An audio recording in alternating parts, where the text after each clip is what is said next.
Hello, my fellow travelers. Welcome to this new episode, um, first episode of 2021 for a journey with a vertical farming researcher, aka me, William Gleason.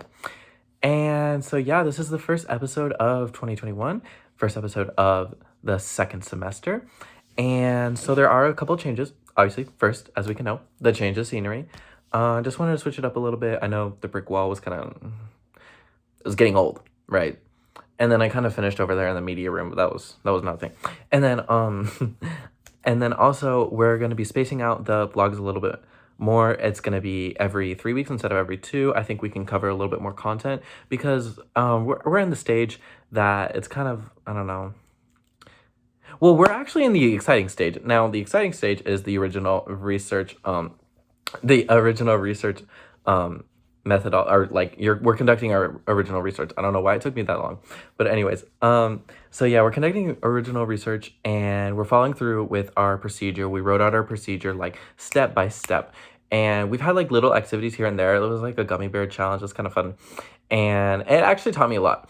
So like in class, we were just having like a little break from like like our research process, and our teacher was like, okay, we're gonna play this game, and I was like, all right. So it was this gummy bear challenge, and so there were 3 people. There was the viewer, the messenger, and the builder. And so the viewer saw the structure. It was like a gummy bear structure, and then had to tell the messenger what it was, but the messenger can't see it, and the messenger has to tell the builder. The viewer can't see what the builder is building, so it's kind of like the communication is like, you know, it's lacking almost. So you had to be really detailed and you had to be clear so that the other person could understand it. And that taught me a really big lesson because I was thinking, because I understood that when I write in the future my paper and I describe my procedure and how I got my results, I need to be super clear and specific so that other people can read it and replicate it the same way, like my experiment. They can replicate my same experiment and maybe alter it for their own means so that they can conduct their own original research and base it off of my methods or so. So that activity really did teach me a lot about like the importance of providing detail but also clarity, because I could ramble on about every single detail, but the other person might not understand a single thing that I'm saying. I have to be clear and I have to use language that the other person can understand, right? So we also have to have the correct academic, formal, scientific language for other researchers to understand so that it is intelligible for them. So that definitely taught me a lot.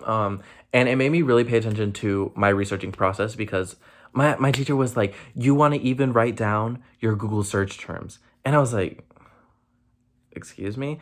Like what? Like I've never heard that, like where I had to write down the terms that I used in like Google search onto like a paper. Like I have a running Google Doc. Well, I have multiple running Google Docs. But anyways, but they're all in the same folder. It's all organized. It just depends on how the structure is of my research. But I think I just have 2 docs. I don't know why I said multiple. Anyways, so I've been like writing down like every single thing that I've been doing, every single step that I've been taking in order to achieve it. I'm not just saying like very general statements. I'm not like research, you know what I'm saying? I'm like, I looked up this, I clicked this website, I went to this part of the website, if you know what I'm saying. And that's kind of like that approach that we have to take because, we also need like a form of credibility, right? Because if you're just like, oh, I like researched this data and got this conclusion, but you didn't.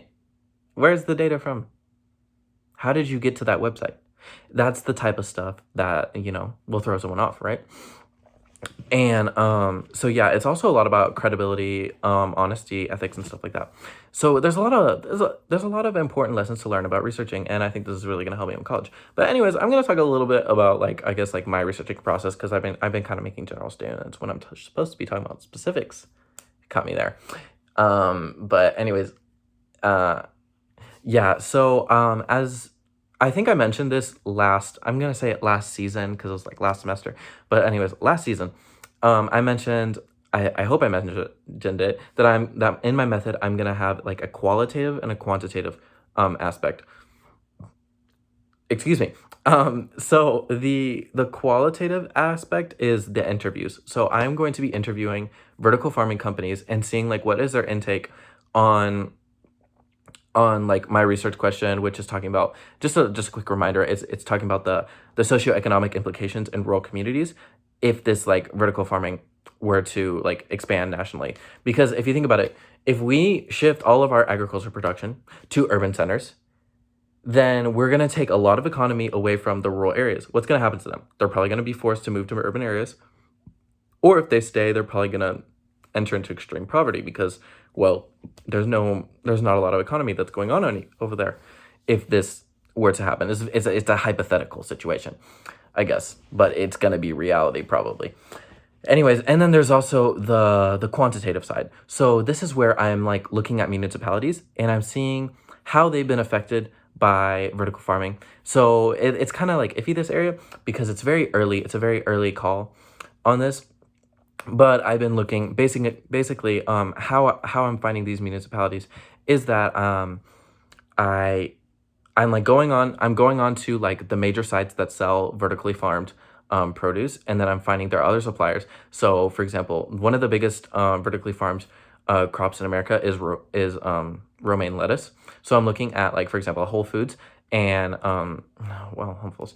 But anyways, and like saying like where does their typical romaine lettuce grown from? And then I see those municipalities. I find those municipalities, and then I look at data, and I have multiple databases to find some cities, these municipalities stored on my Google Docs. And so yeah, and then I'm recording down the trends that I'm seeing, just like the general stuff, medium income, and then like trying to some cities, I mean, they're really rural, so some of them don't have a lot of data, which is kind of like, but like anyways, but I'm still working with it, and every single piece that I find is very valuable to me and my work. And there's still like hundreds of municipalities that like supply these big companies. So I'm still working on it. There's a lot of digging. There's a lot of digging when it comes to this one.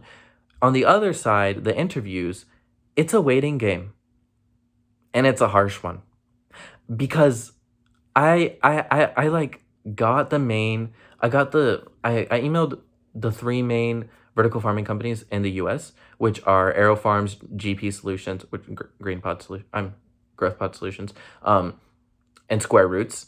And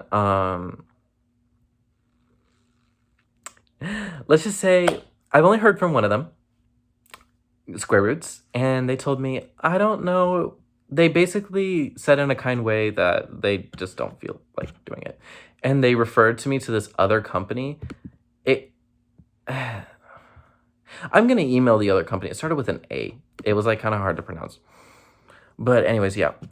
So I'm going to email the other company and see if they have any intake on what happened. I'm gonna change my email because I have a copy and paste email draft, if you know what I'm saying. But I'm gonna say I was referred to y'all from Square Roots so that I get that credibility, because these companies are probably like, oh, this is just like some high schooler, whatever. Maybe I'm looking at that too pessimistically. So I'm gonna be like, I was referred to from Square Roots, or the director of information from Square Roots. I think that's the person's title. Hopefully that's gonna work. I'll update y'all next episode, see how that goes. Yeah, other than that, it's been pretty good. We've had other activities. It wasn't just all like independent research. We learned about coding. Coding was pretty interesting. It's kind of it could apply to my interviews, definitely, but my interviews are already structured as if they're already coded, like the questions already match up with the data that I'm planning. I don't know. I need to write a lot more down on paper, even though I have a lot written down on paper. Anyways, I've just been spilling all my thoughts lately. But yeah, we had that, and then we also talked about the recipe challenge, which was basically just like kind of like what I mentioned earlier about like saying every single thing that you've done and like bullying it down, like every single thing that you're going to do to replicate it. We also have this thing called group therapy where we talk with our peers about like our research. I don't know how to feel about that. I mean, it was nice. The teacher brought snacks, but it's like, it's difficult like to make very good connections with people in Corona. because it's like we're all like looking at each other from afar and it's like so silent. It was also the first one. I think we're gonna open up a little bit more because I think through the years, we're all like in our own little, I guess, like our own little bubbles. And I hope we open up more because I feel like we all have something really interesting to say. We all have a lot of potential. We're all really smart, and I just like feel like all of our topics are really interesting. Um, Thomas, this kid named Thomas, I mean, wow, like he just spilt it all. I mean, he was really ready for the group therapy. I hope that everyone can contribute like Thomas. I didn't contribute like Thomas, but I have a lot to say. Like I spill out a lot on these vlogs, but I never say it in class. Even though I do talk a lot in class, but maybe not in AP research. Anyways, I hope y'all enjoyed this episode. Thank y'all for tuning in, and keep doing what y'all doing, and you will be willing to succeed. Thank y'all.